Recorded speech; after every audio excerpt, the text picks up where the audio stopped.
Aujourd'hui, c'est le frère Yannick qui va prêcher. Et on peut dire beaucoup de choses sur le frère Yannick.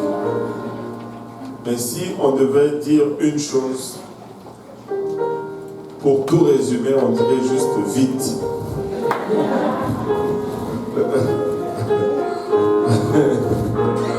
On dirait juste vite. Et on apprécie énormément sa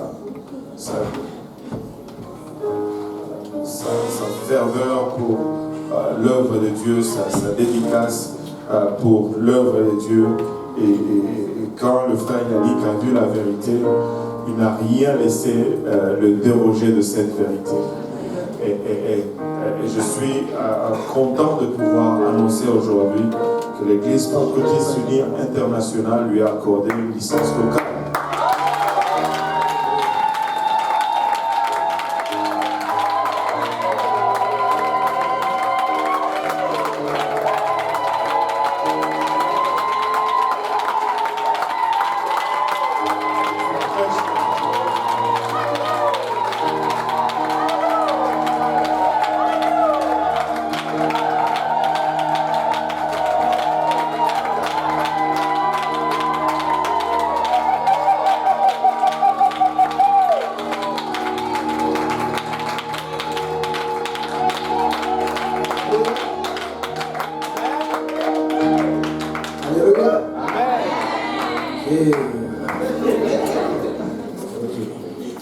Désolé, c'est que je m'habitue au high-tech.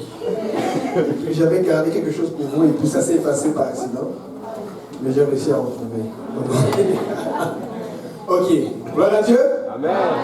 Donc comme vous le voyez, ils ont dit que j'avais ma licence. Mais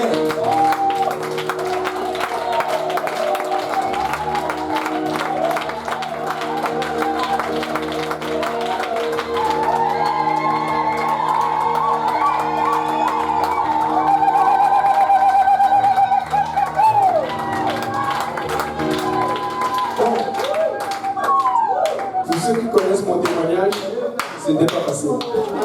Je vais faire un résumé rapide. Tout a commencé à P9 et j'ai dit un merci au pasteur Kaouzi d'être venu chez moi sur la rue Hôtel du Gris. Le frère Abou se rappelle, il n'était pas encore fort dans le Seigneur aujourd'hui, comme aujourd'hui. Mais si lui c'était le pasteur qui venait chez moi tous les jours, je ne serais pas ici là. Je vais encore dire merci à la sœur Jolie. Pour toutes les fois on arrivait chez elle après minuit. On a mangé le riz rouge, vous vous rappelez du riz rouge. Alléluia. Bon, vous savez que quand tu es dans l'église Pentecôtiste Unie, c'est une église qui est très stricte. Amen. Amen. Et donc, monsieur Yannick qui est devant vous était quelqu'un qui était marié avant. Mais pour des raisons que vous savez que d'autres ne savent pas, il a dû faire un choix entre l'église et son mariage. Amen. Donc voilà pourquoi ça a mis du temps. Ne pensez pas que Yannick ne voulait pas. Il est intéressé au ministère. Amen. Mais c'est juste qu'il fallait que ça prenne le temps que ça va prendre. Bon, maintenant que j'ai ma licence, il y a une condition. Je pourrais que ce soit clair pour que les gens ne disent pas qu'il n'avait pas dit. Vous savez que tout le monde s'attend à ce que le frère Yannick se marie. Amen.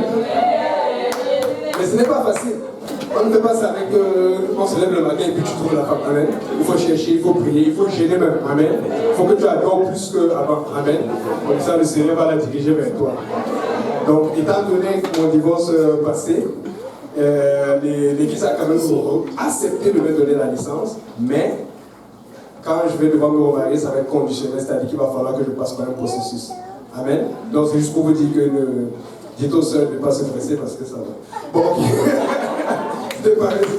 Donc, ça va me permettre de me concentrer dans le Seigneur. Amen. Amen. Alléluia. Je voulais clarifier cela pour éviter les... Bon, sans attendre, on va aller dans Matthieu, chapitre 14, verset 24. En étant à l'église Pentecôtiste Unie, à la conférence générale, j'ai vu beaucoup de choses. Mais c'est bien parce que ça rafraîchit. Ça m'a rafraîchi dans deux sens. Spirituellement, parce que j'ai vu qu'on peut faire plus. Mais aussi physiquement, j'ai bien dormi. Alléluia, Seigneur. J'avais besoin d'énergie. Donc, déjà, mon voisin, le frère Yannick est énergétique maintenant. Ça va chauffer ce soir. Amen. Je me suis bien reposé. Mais j'ai vu quelque chose. Nous avons besoin de faire plus. Nous devons faire plus. Là-bas, Indiana, Nashville, toutes les villes, ils ont beaucoup d'églises. C'est tout un réveil. Nous sommes juste au Québec. Nous sommes juste à Montréal. Nous avons encore beaucoup à faire. Donc, dis à ton voisin, on va y arriver. Matthieu chapitre 14, verset 24 à 32. Je vais lire au nom de Jésus. Le plus rapide ici. Là-bas était déjà au milieu de la mer, était battu par les flots car le vent était contraire. À la 4e veille de la nuit, Jésus alla vers eux, marchant sur la mer. Quand les disciples virent marcher sur la mer, ils furent troublés et dirent, c'est un fantôme, et dans leur frayeur, ils poussèrent des cris. Jésus leur dit aussitôt, rassurez-vous, c'est moi, n'ayez pas peur. Pierre lui répondit, Seigneur, si c'est toi, ordonne que j'aille vers toi sur les eaux. Et il dit, viens, Pierre. Pierre sortit de la barque et marcha sur les eaux pour aller vers Jésus. Mais voyant que le vent était fort, il eut peur, et comme il commençait à enfoncer, il s'écria, Seigneur, sauve-moi. Aussitôt Jésus tendit la main, le saisit et lui dit, homme de peu de foi, pourquoi as-tu douté? Et il montait dans la barque et le vent cessa. Amen. Avec l'aide du Seigneur, j'aimerais faire surtout un enseignement au sujet de comment garder les yeux sur Jésus. C'est très important. Pourquoi? Parce que je pense que nous, comme Église, nous avons beaucoup grandi. Mais je pense que comme Église, nous passons à côté du piège que beaucoup d'églises qui étaient en réveil ont eu. C'est-à-dire passer au niveau supérieur. Et je pense que nous sommes dans cette étape-là où le diable met la pression pour qu'on ne passe pas au niveau supérieur. Parce que si on passe au niveau supérieur, c'est là où vous allez voir les gens venir en grande quantité. Et nous avons besoin de savoir certaines choses. Amen. Si le passé peut prier.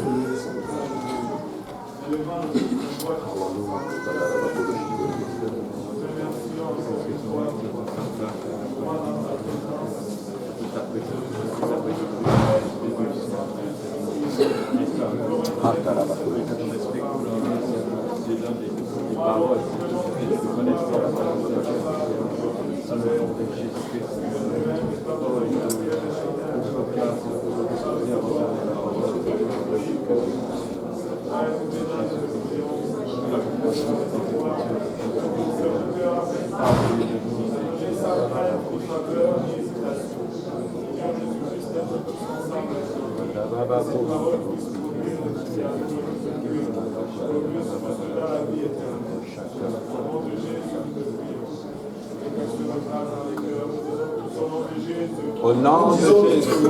Amen. Vous pouvez vous asseoir. Les enfants, est-ce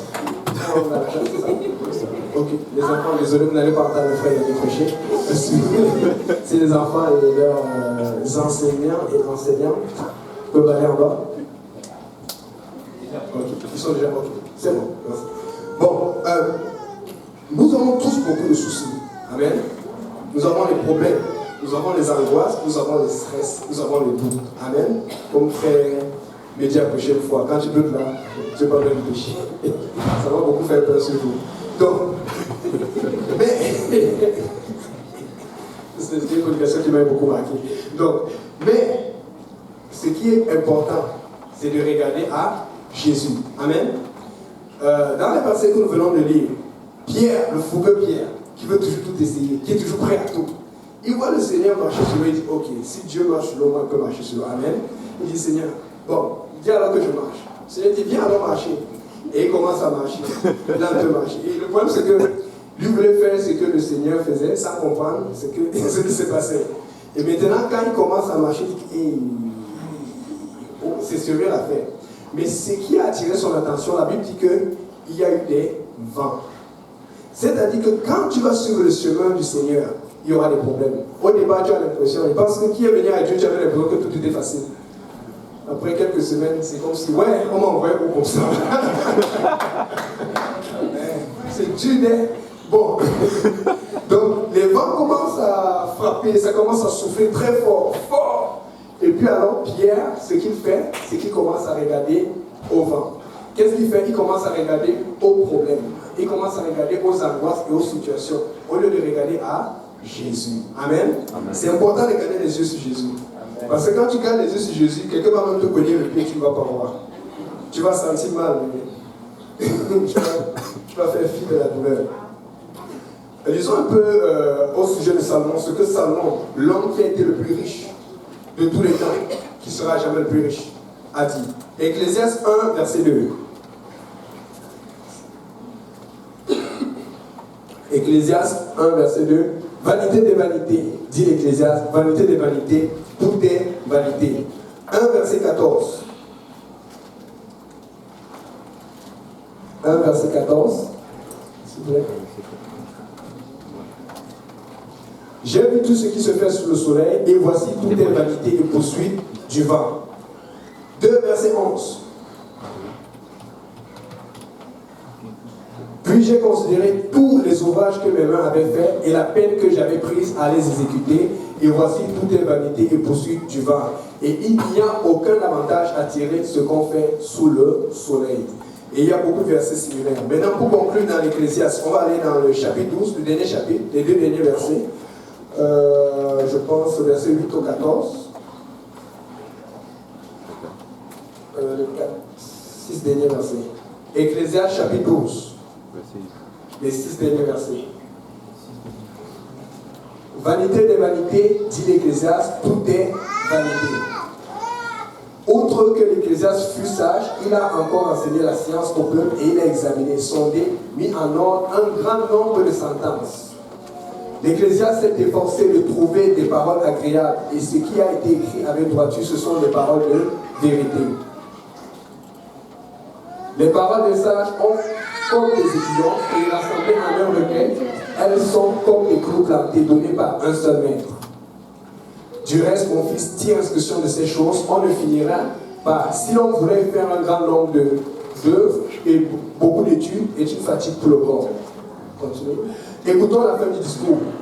Crains Dieu. Dis à ton voisin, crains Dieu. Crains Dieu. Et observe ses commandements. Dis à ton voisin, observe ses commandements.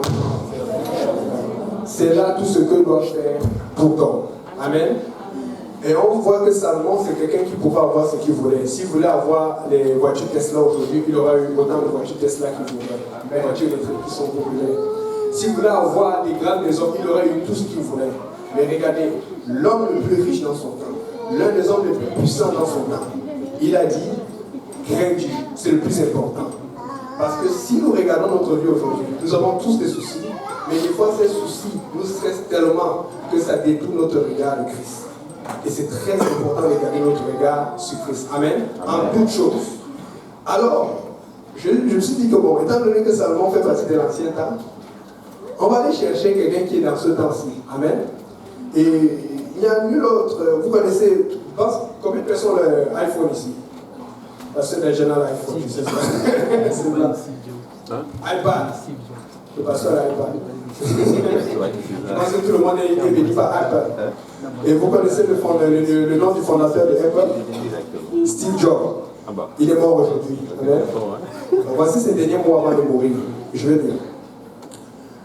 Je suis arrivé à l'apogée du succès dans le monde des affaires.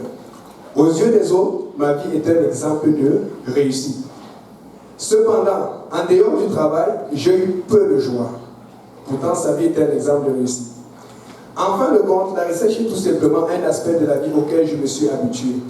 En ce moment, allongé sur le lit de malade et me rappelant toute ma vie, je me rends compte que toute la reconnaissance mondiale et la richesse qui m'ont rendu si fier de moi ont pâli et ont perdu tout sens devant la mort imminente. Dans l'obscurité, je vois les clignotants verts des appareils médicaux, entends leur ronflement mécanique et ne peux que sentir le souffle de l'esprit de la mort qui s'approche de plus près. Maintenant, je sais que lorsque nous avons accumulé suffisamment de richesses au cours de notre vie, nous devrions poursuivre d'autres quêtes qui ne sont pas liées à la richesse.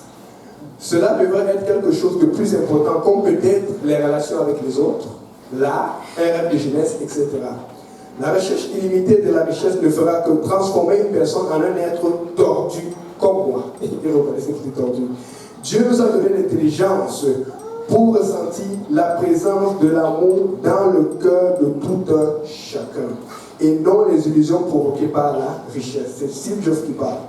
La richesse pour laquelle j'ai tant lutté et que j'ai obtenue dans ma vie, je ne peux pas l'emporter avec moi. Ce que je peux emporter, ce ne sont que les souvenirs résultant de l'amour. Ce sont là les vraies richesses qui vous suivent, vous accompagnent, qui vous donnent la force et la lumière pour continuer. L'amour peut voyager des milliers de kilomètres. La vie n'a pas de limite. Allez où vous voulez aller. Atteignez la hauteur que vous voulez atteindre. Il est dans votre cœur et dans vos mains. Quel est le lit le plus cher du monde? C'est le lit de malade. Vous pouvez engager quelqu'un pour conduire votre voiture à votre place, pour vous faire gagner de l'argent, mais vous ne pouvez engager personne pour tomber malade à votre place. Même si tu as tout l'argent du monde, il y a des maladies qu'on ne peut pas guérir. Parce que Dieu seul peut guérir la maladie. Amen. Les biens matériels perdus peuvent être retrouvés, mais il y a une chose qui ne peut jamais être retrouvée quand on la perd, c'est la vie. Quand une personne entre dans la salle d'opération, il se rendra compte qu'il y a un livre qui n'a pas encore fini de lire. C'est le livre de la vie saine. Quel que soit le stade de la vie où nous sommes à l'heure actuelle, nous devons un jour faire face au moment où le rideau tombe. Je vous souhaite beaucoup d'amour pour votre famille, pour votre conjoint, pour vos amis. Prenez soin de vous, aimez-vous les uns les autres. C'est là la richesse, l'amour manifeste. Dommage qu'il n'a pas connu Jésus-Christ. Parce qu'avec tout, c'est bizarre, souvent, je pense pour nous aussi, quand nous sommes dans la pression, sous la pression, nous commençons à être sensibles, nous commençons à être réceptifs aux choses normales, même si tu ne connais pas Dieu. Mais regardez à quel point il a parlé, à quel point il était réceptif aux choses de la vie et non aux richesses. Mais pourquoi nous, on va faire la même erreur? Écoutez, dans l'Ancien Testament, Salomon a fait la même erreur. Dans le Nouveau Testament, dans notre ère, Steve Jobs fait la même erreur. Mais alors pourquoi on continue de chercher d'abord les richesses? Si on voit le résultat ici, mieux vaut commencer à regarder à Jésus, et puis par la suite, s'il nous bénit, Alléluia! Mais pourquoi on va toujours imiter les erreurs au lieu d'imiter les bonnes choses? On a l'exemple de Paul, on a l'exemple de Pierre. Il y a des gens qui ont bien fait dans le Seigneur. Amen. Pour moi, quelqu'un qui regarde ailleurs et qui ne regarde pas Jésus, voici l'exemple qui me vient le plus à l'esprit. C'est quelqu'un qui est là, il sait qu'il doit prendre son bus à 1 heure. Il est pressé. Il reste 5 minutes pour prendre le bus. Pendant qu'il court pour aller prendre le bus, il voit un grand accident dehors. Il voit la police, il voit les ambulances. Au lieu d'aller prendre le bus, il s'arrête pour aller voir l'accident. Et maintenant, le truc sur ceci, c'est qu'il faut qu'il sache ce qui est important. Qu'est-ce qui est plus important pour lui? Est-ce que c'est aller voir l'accident, constater l'accident, ou est-ce que c'est aller prendre son bus pour aller là où il allait?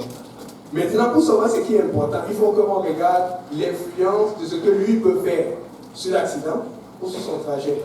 S'il choisit d'aller regarder l'accident, il peut s'informer, il peut tester aux gens, il peut envoyer des vidéos, mais le journal le fait déjà.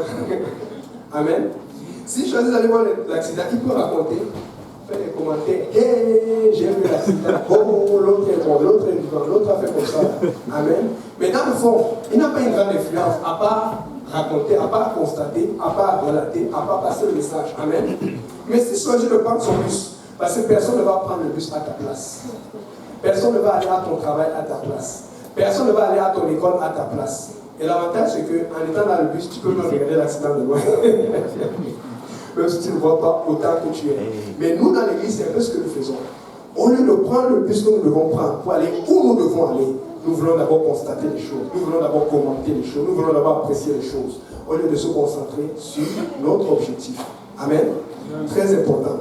Donc, maintenant, que faire exactement pour rester connecté à Jésus-Christ? Et j'ai mis plusieurs points ici, là, que j'aimerais, c'est vraiment cette partie-là, que je veux qu'on insiste dessus. La première chose, c'est d'obéir à l'évangile. Amen. Amen. Jean 3, versets 1 à 5. Jean chapitre 3, verset 1 jusqu'à 5.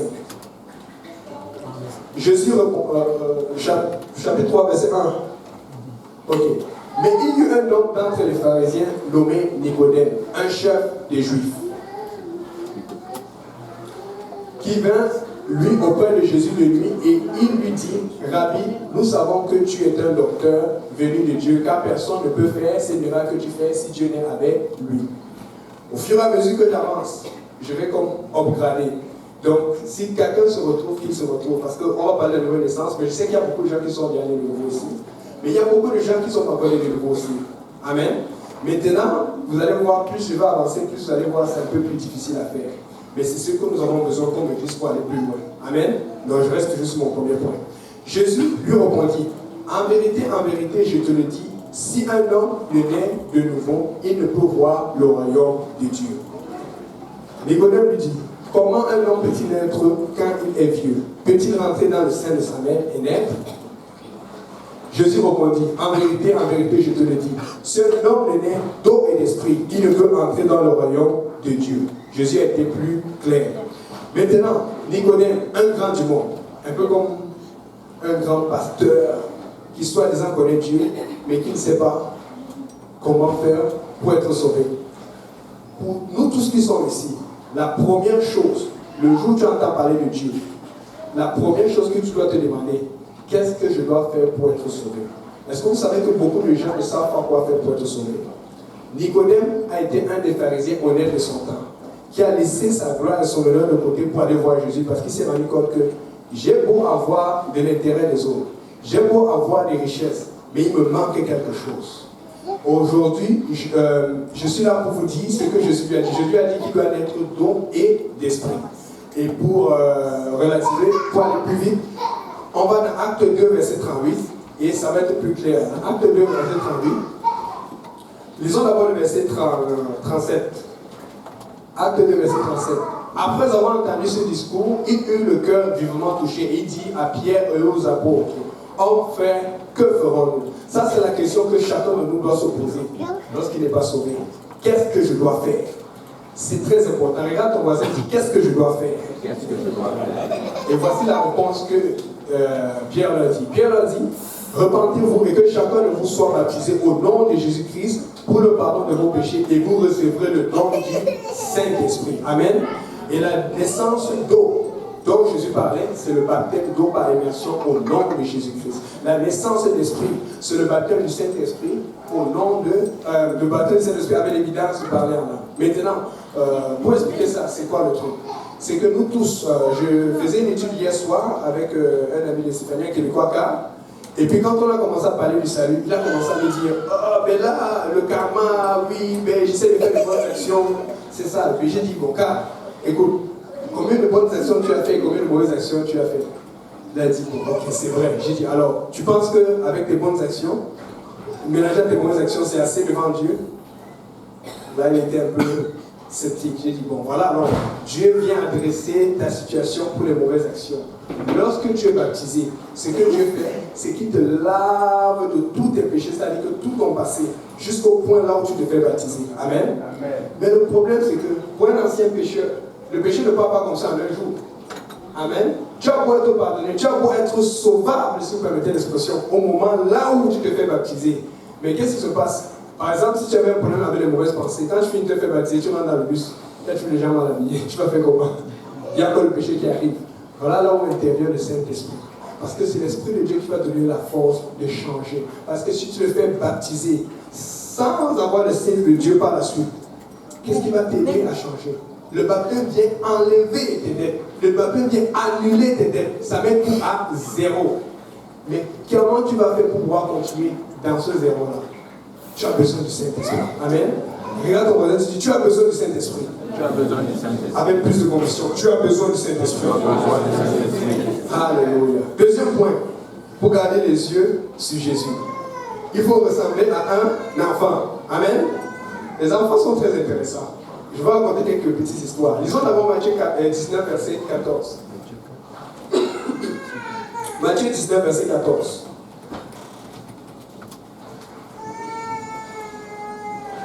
Et Jésus leur dit, laissez les petits enfants et ne les empêchez pas de venir à moi, car le royaume de Dieu est pour ceux qui leur ressemblent.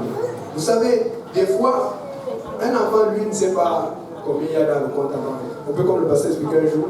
Ses enfants lui demandaient toujours, papa, achète, achète, achète. Et il dit comment les enfants disent, mets la carte dans la banque. Ils ne savent pas que...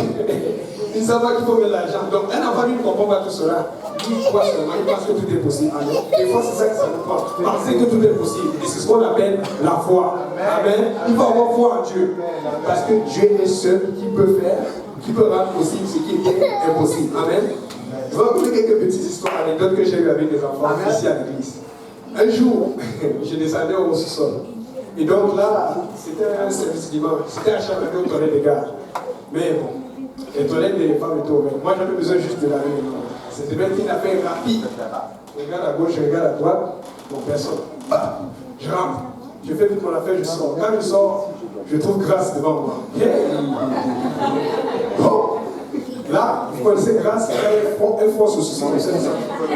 Mais j'ai juste le temps de vite marcher pour sortir rapidement, pour qu'elle réalise. Mais dès que j'arrive pour monter l'escalier, j'entends « Frère Yannick !» Ah, j'ai dit « Oui, mais comment tu vas de... » Elle m'a fait tout un sermon. J'ai dit « Ok, désolé. » Mais elle a fait ça. C'est pour ça qu'elle fait la main comme ça. On ne fait pas ça, hein? Hey! Voilà les enfants. Une grande personne va voir la situation, va dire, on comprend, mais l'enfant, ce n'est pas ça. Amen. Donc, une autre histoire qui m'est arrivée. Un jour, encore les toilettes, désolé. Quelque chose qui se passe, elle va pas cacher. Donc, un jour, on était à Saint-Laurent. Ce jour, je sais qu'on parlait avec David et Jonathan. Mais à un moment, un des deux était aux toilettes, je ne savais pas lequel. Et puis j'étais comme, tu me parles. Tu parles à quelqu'un d'autre aux toilettes. Des fois, quand il parle, c'est comme si quelqu'un va sur le sable, je ne sais pas. Et puis, lorsque je commençais à douter, je commençais à vouloir évaluer qui me parle, j'entends des bâtons, des baguettes, comme talala, je dis une fois qu'à vie. C'est pour ça qu'il est talentueux. Si quelqu'un est capable d'aller aux toilettes, jusqu'à l'intérieur des toilettes, avec ses baguettes, bien là, c'est écoutez, tout le monde l'entend le jour aujourd'hui. Amen. Alléluia. Un autre jour, nous étions avec Kouka et Nana. Je pense qu'on était avec Simplice et Valinda dans la voiture. Bon, vous savez que depuis longtemps, Kouka, chaque fois qu'on entrait dans la voiture, elle disait, tonton Yannick, je veux conduire. J'ai dit, hey. Kouka, elle demande vraiment, elle veut conduire. Il fallait que je lui explique que bon, ça ne se passe pas comme ça, et tout, c'est une petite voiture. Mais elle insistait. Donc, un jour, on rentre alors, Nana qui dit à Kouka, Kouka, tu ne veux plus conduire? Et Kouka regarde Nana comme ça et dit, mais tu ne sais pas que je suis petit. Tu veux faire comme ça et puis après la police va m'attraper, on va avoir des problèmes. Hey, tout le monde regarde Kouka. On dit, oh, wow, Kouka, c'est toi qui parles. Elle était sérieuse. Mais c'était sans connaître Nana. Nana anticipe directement. Elle dit, mais tu ne te rappelles pas dans la Bible, il y avait David, Goliath était grand comme ça. Et puis David l'a tapé. Donc tu peux le faire si tu crois en Dieu. Donc on a regardé, on a dit que, oh. C'était toute une conversation. On était comme, ça cognait de chaque côté. On a dit, ah bon, finalement, des fois il faut être comme un enfant. Des fois il faut être comme un enfant. Et quand on s'est dit, il faut être comme un enfant. Il faut être comme un enfant. Alléluia. Aussi dernièrement, bien dernière l'histoire, c'est Sophie, la fille de Dajana. Elle était à l'école. Et puis, vous savez comment les enfants doivent revenir les devoirs tard. Amen. Les parents doivent se réveiller. Et puis ce jour-là, le professeur, comme pour vérifier, qui a déjà fini ses devoirs? Personne ne se lève. Sophie se lève. Le professeur appelle 3 ou 4 fois. Juste Sophie se lève. Maintenant, les gens ont commencé à rire parce que là, tout le monde était trouvé normal de n'avoir pas fini les devoirs. Vous voyez un peu. Vous voyez comment la tendance est aujourd'hui. Les enfants aujourd'hui ne font même plus les devoirs. Nous devons leur monter l'examen aux propres instituts. Amen. Donc ceux qui pensent aussi ont encore oublié de voir là. Mais maintenant, le truc c'est ceci, c'est que là maintenant, l'enfant va être mal à l'aise parce que là, elle commence à être sur le sport. Mais c'est à nous de l'encourager pour qu'elle sache que ça, eux de suivre son exemple, pas à elle de suivre l'exemple des autres. Parce que c'est ça qui se passe quand on est enfant. On veut bien faire, mais maintenant, à cause de la masse, dis à ton voisin, reste un enfant. Reste un enfant. Prochain point. Il faut te briser. Disons Acte 20, verset 24.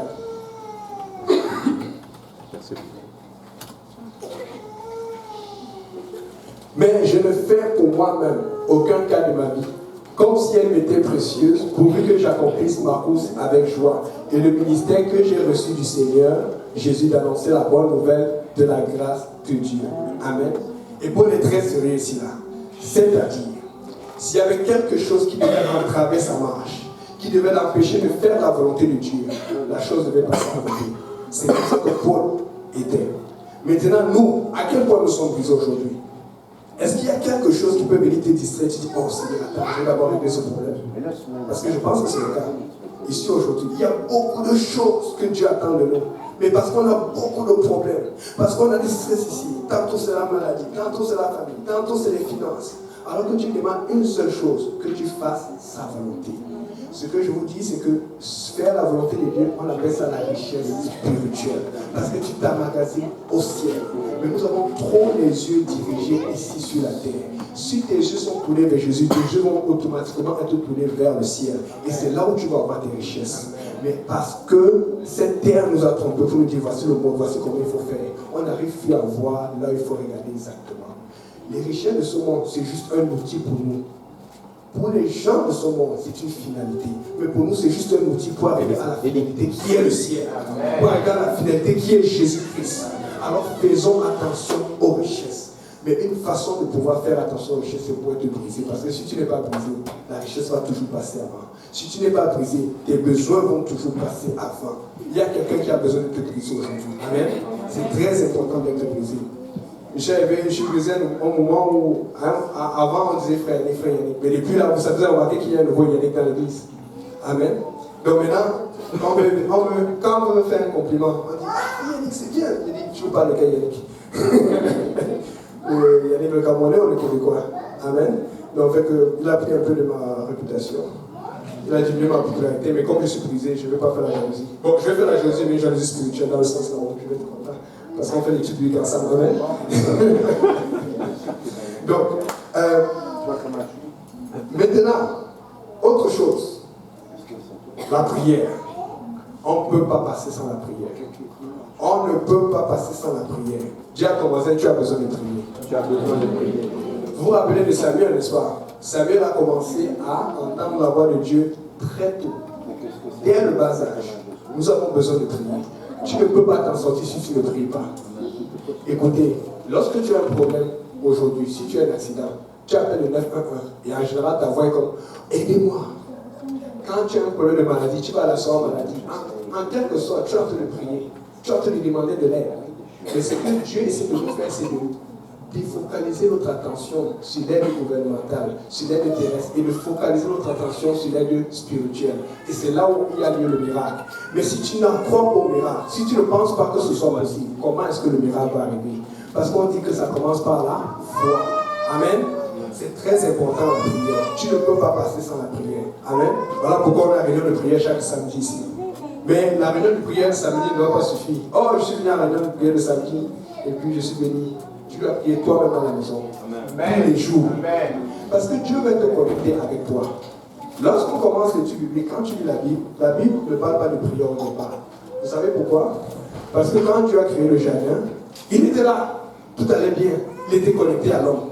Donc, l'homme voyait Dieu tous les jours.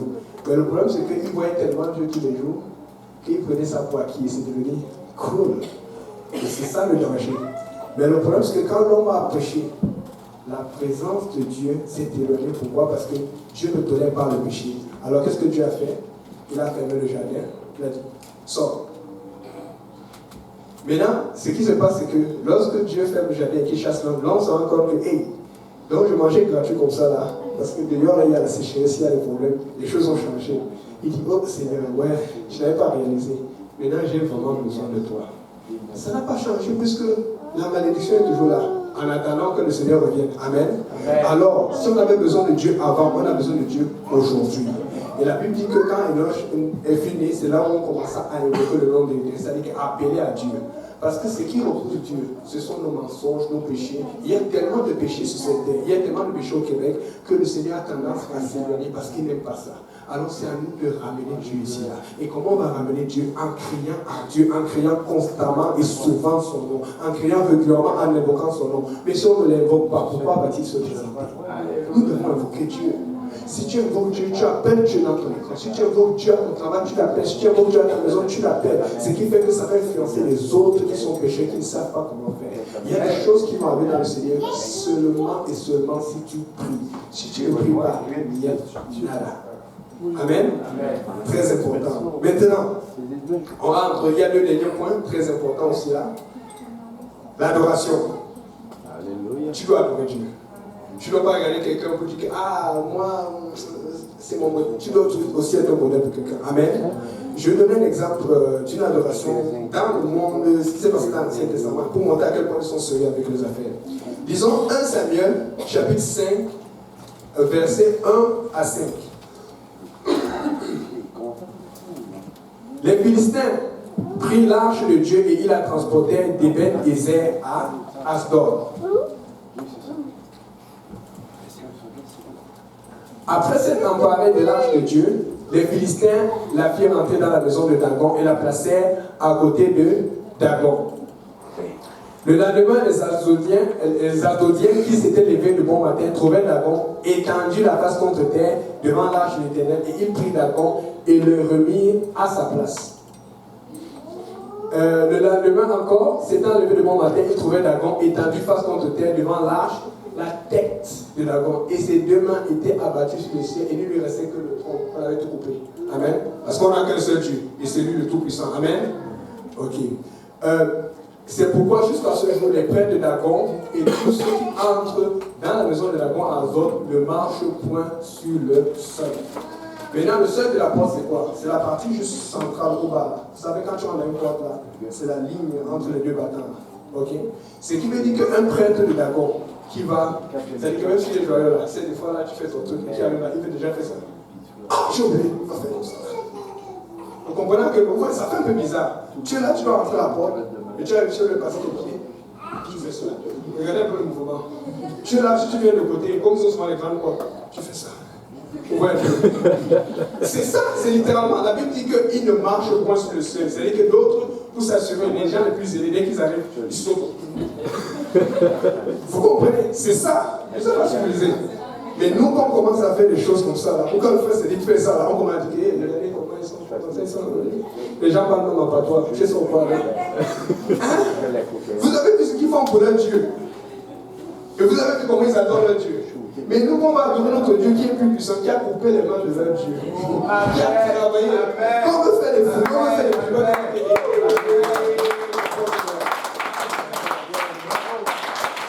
C'est très important. Amen. Ok.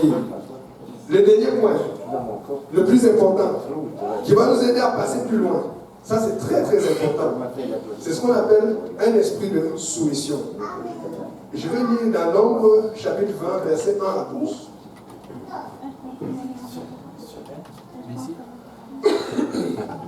Nombre, chapitre 20, versets 1 à 12.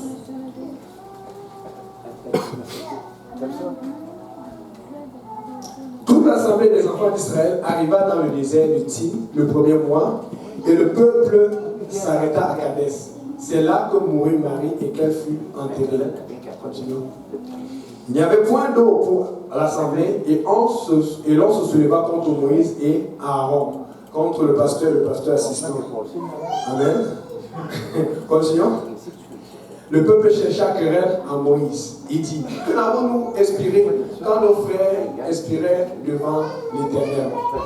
Continuons. Pourquoi avons-nous fait lever l'assemblée de l'Éternel dans ce désert pour que nous mourions, nous et notre bétail? L'église là, c'est trop loin. Comment je vais faire pour le travail? Continuons. Verset 5. Verset 5.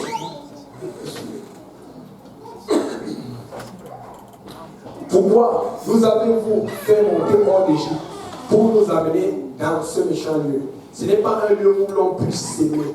Et il n'y a ni figuier, ni vigne, ni grenadier, ni eau, ni d'eau à boire. Continuons. Moïse et Aaron s'éloignèrent de l'assemblée pour aller à l'entrée de la tente d'assignation, et ils tombèrent sur leur visage, et la gloire de l'Éternel leur apparut.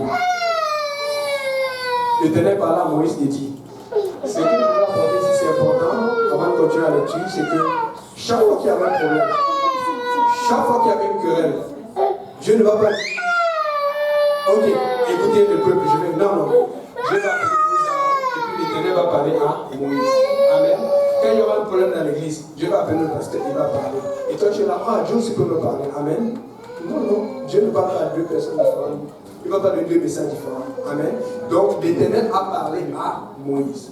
Et si vous voyez là, l'une des seules fois, là où Dieu s'est levé pour parler à toute l'assemblée en même temps, c'est là où, quand ils avaient désobéi la première fois, il a dit, éloignez-vous, j'ai détruire ce peuple. Vous savez ce que Moïse a fait? Il s'est mis en avant pour empêcher Dieu de détruire le peuple. Donc fais attention quand tu dis Dieu aussi va me parler. Parce que Dieu a une façon de faire. Et nous avons besoin de ça pour grandir. Nous avons besoin de respecter nos dirigeants, nous avons besoin de faire avancer l'œuvre de Dieu. C'est comme ça qu'on appelle regarder à Jésus.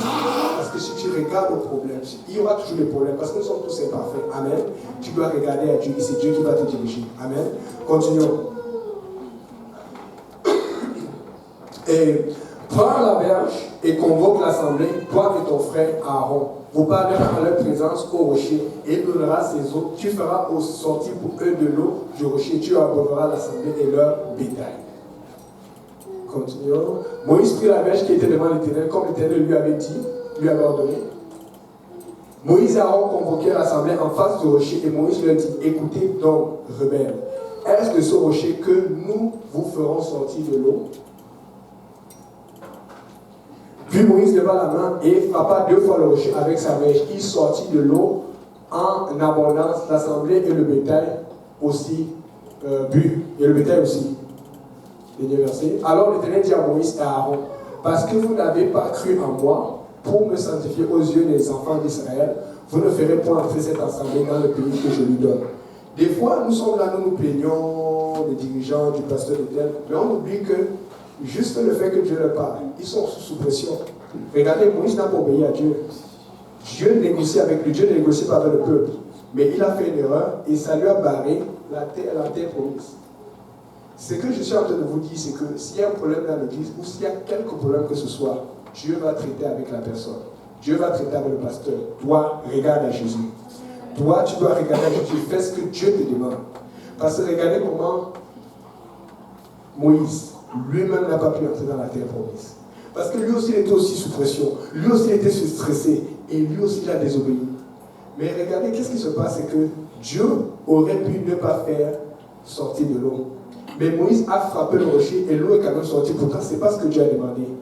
Vous savez ce qui s'est passé? Dieu a fait sortir de l'eau pour une simple et seule raison.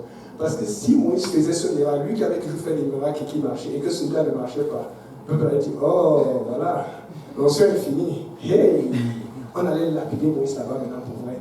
Et Dieu a fait un miracle contre son gré pour protéger son loin.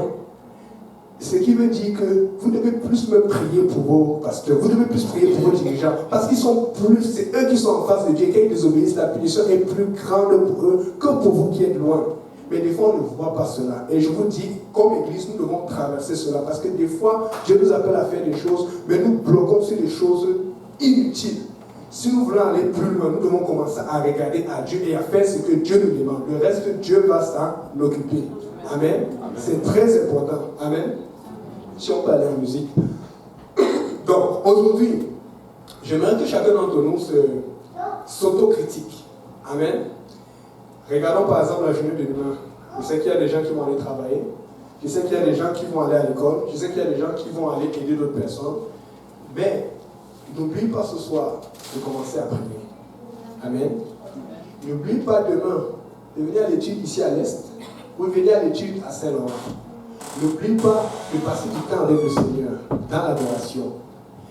Parce que le problème, ceci, c'est que comme Pierre qui était dans le bateau et qui est sorti sous l'ordre de Dieu, il est sorti parce qu'il ne voyait pas le vent quand le Seigneur était sous l'eau. Mais quand il a suivi Dieu, le diable a envoyé le vent. Quand il a suivi Dieu, les problèmes sont venus. Parce qu'il y a toujours des problèmes quand tu sais Dieu. Mais les problèmes ne seront plus problèmes si tu gardes tes yeux sur Dieu. Amen. Ce que j'ai envie de vous dire, c'est que aujourd'hui là, je suis désolé, mais les problèmes ne vont pas diminuer. Ça risque même plutôt d'augmenter. Mais si vous voulez plus sentir l'ardeur, si vous voulez plus sentir l'ardeur des problèmes, si vous voulez plus sentir la frayeur des problèmes. Vous devez garder les yeux sur Jésus. Amen. On va finir avec 1 Pierre 4, verset 12.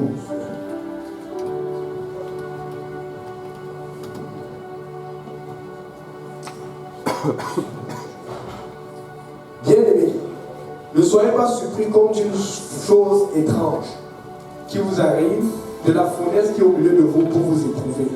Je pense que nous tous ici, nous avons certaines pressions, nous avons certains besoins, nous avons certains problèmes. Mais je suis en train de vous dire que la Bible nous le dit déjà, ne soyez pas surpris. Donc au lieu de crier tous les jours, ouais, quand est-ce que mes problèmes vont finir? Commence à réaliser que, oh, ça fait partie de mon quotidien. Et quand tu vas réaliser que ça fait partie de mon quotidien, tu vas agir en conséquence. Tu sois prêt à vivre avec les problèmes. Dis à ton voisin, sois prêt à vivre avec les problèmes. Je vous dis, Église, Dieu veut que nous allions plus loin. Parce que Dieu peut ouvrir, je vous promets, en ce moment-ci, Dieu peut ouvrir des âmes ici au Québec. C'est-à-dire qu'il les relâche comme ça.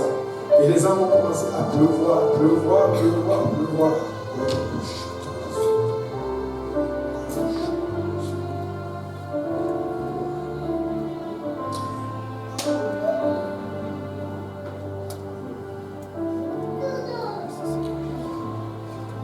Dieu est prêt à la chute.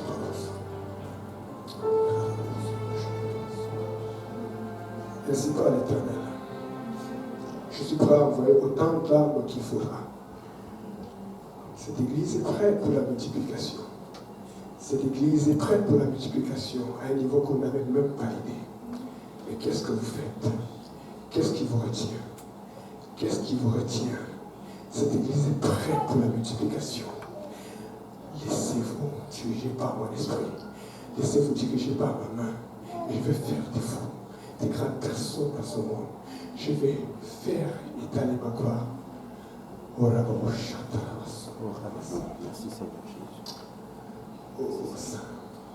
Dieu peut ouvrir maintenant. Dieu peut ouvrir. C'est-à-dire que les âmes, comme la Bible dit, la moisson est blanche. La moisson est blanche. C'est-à-dire que tout est prêt. Mais le problème, c'est ceci. C'est que si Dieu ouvre et que nous ne faisons pas le travail, ce sont les trinitaires qui vont ramasser les âmes. Ce sont les évangéliques, ce sont les gens qui n'ont même pas la vérité. Et nous allons perdre ces âmes. Dieu peut ouvrir les âmes à n'importe quel moment. C'est prêt. Mais est-ce que nous sommes prêts? C'est prêt. Mais est-ce que nous sommes disposés? Je vous dis, le Seigneur est prêt. Ce n'est pas une question de le Seigneur est prêt. Mais est-ce que nous sommes vraiment disposés? Où est-ce qu'est notre cœur en ce moment? Est-ce que nous sommes prêts à faire le travail de Dieu s'il libère tous ces âmes? Alléluia. Que le Seigneur Jésus nous bénisse.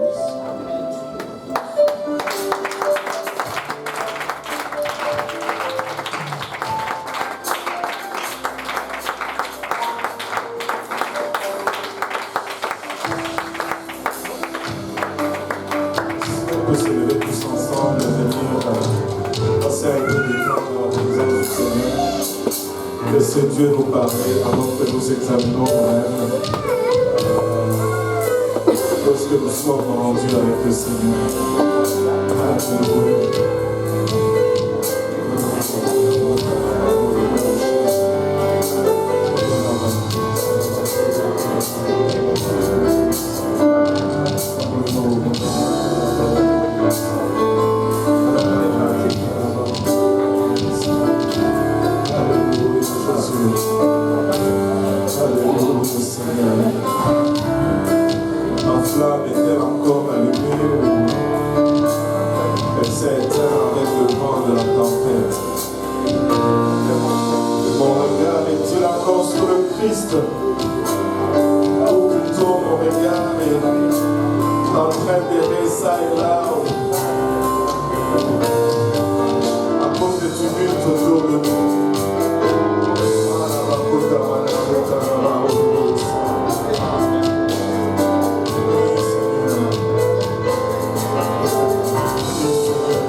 Seigneur.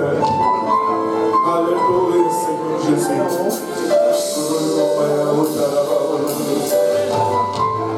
Oui, Papa.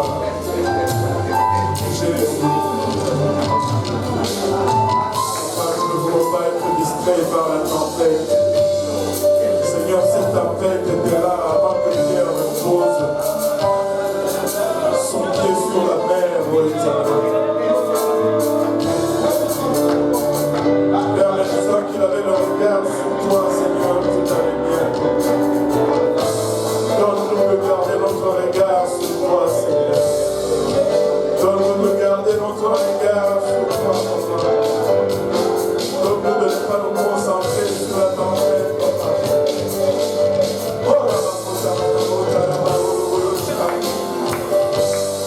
Alléluia, Seigneur. Alléluia, Jésus. Alléluia, Seigneur.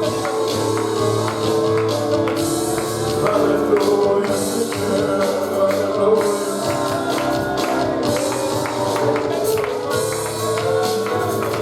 Au nom de Jésus. Au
nom de Jésus. Alléluia, Seigneur.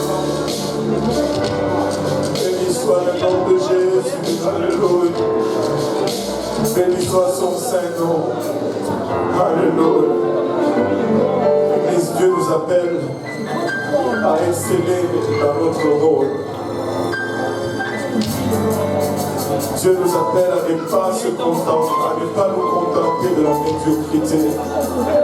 Dieu nous appelle à l'excellence. Nous n'avons pas beaucoup de temps, Église. Nous devons racheter le temps. Alléluia. C'est un temps où nous devons nous éloigner de distractions, c'est maintenant. Alléluia. Et nous pouvons exceller avec le Seigneur. Nous pouvons décidément faire plus. Alléluia. Gloire Gloire au nom de Jésus. Gloire au nom de Jésus. Je peux témoigner de Jésus à quelqu'un. Je peux parler de Jésus-Christ à quelqu'un. Je peux inviter quelqu'un à la maison de Dieu. Je peux faire quelque chose pour faire une différence. Alléluia. Nous avons le potentiel. Nous avons le potentiel. Mais nous ne voulons pas rester distraits. Alléluia. La tempête fait rage. Mais notre Dieu est solide comme le rocher. Il est inébranlable. Alléluia. Nous allons nous réjouir. Alléluia. Alors qu'il y a une âme qui vient pour revêtir le nom de Jésus-Christ.